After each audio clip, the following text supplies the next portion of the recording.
Hi ನಮಸ್ಕಾರ ಎಲ್ರಿಗೂ. ಹೇಗಿದ್ದೀರಾ? ಎಲ್ಲರೂ ಚೆನ್ನಾಗಿದ್ದೀರಾ ಅಂತ ಅಂದ್ಕೊತೀನಿ.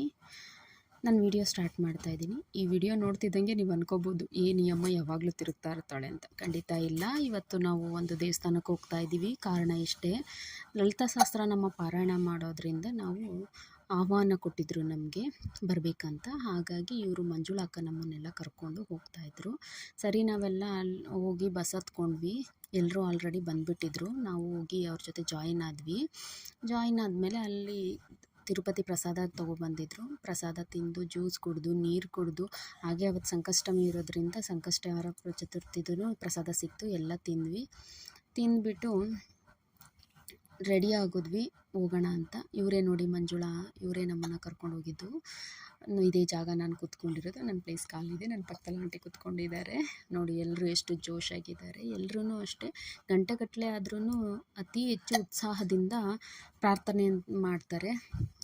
ಏನೋ ಲಲಿತಾಸಹಸ್ರನಾಮ ಮಾಡುವಾಗ ಎಲ್ಲೂ ಇಲ್ಲದೆ ಇರೋ ಶಕ್ತಿ, ಉತ್ಸಾಹ, ಆಸಕ್ತಿ ಖಂಡಿತ ಬರುತ್ತೆ. ಎಲ್ಲರೂ ಅಷ್ಟೆಲ್ಲ ಆಗೋಷ್ಟೊತ್ತಿಗೆ ಕೋಲಾರದತ್ತ KGF ಬಂತು. ನಾವು ಅಲ್ಲಿ ತಲುಪಿದ್ವಿ. ಎಲ್ಲರೂ ಬಸ್ ಇಳಿದು ಸೀದಾ ನೇರವಾಗಿ ಅವ್ರ ಮನೆ ಹತ್ರ ಹೋದ್ವಿ ನಾವು.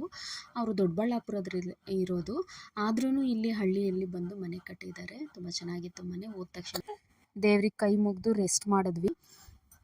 ಟೀ ಕಾಫಿ ಕುಡಿದು ಎಲ್ಲ ರೆಡಿಯಾಗಿ ಮತ್ತೆ ಅಲ್ಲಿಂದ ದೇವಸ್ಥಾನಕ್ಕೆ ಹೋಗ್ತಾ ಇದ್ವಿ. ಎಲ್ಲರೂ ಕೈಕಾಲು ಮುಖ ತೊಳ್ಕೊಂಡು ಸೀದಾ ನಾವು ದೇವಸ್ಥಾನಕ್ಕೆ ಹೊರಟ್ವಿ.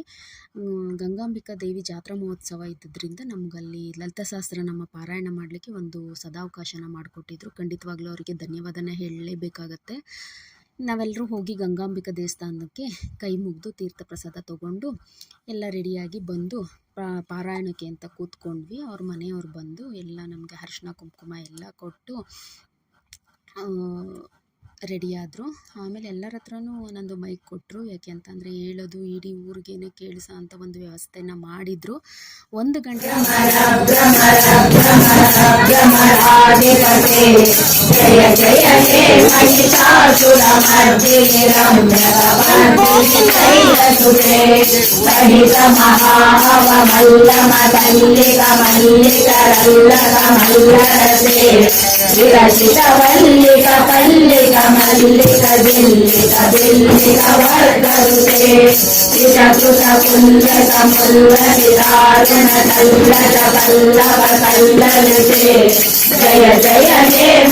ಒಂದು ಗಂಟೆ ಸತತವಾಗಿ ಪಾರಾಯಣ ಮಾಡಿದ್ರು. ಯಾರ ಮುಖದಲ್ಲೂ ಸಹ ಒಂದು ಸುಸ್ತು ಅನ್ನೋದು ಕಾಣಿಸ್ತಿಲ್ಲ. ಯಾಕೆಂದರೆ ಅದನ್ನು ಹೇಳ್ತಾ ಎನರ್ಜಿ ಆಗುತ್ತೆ.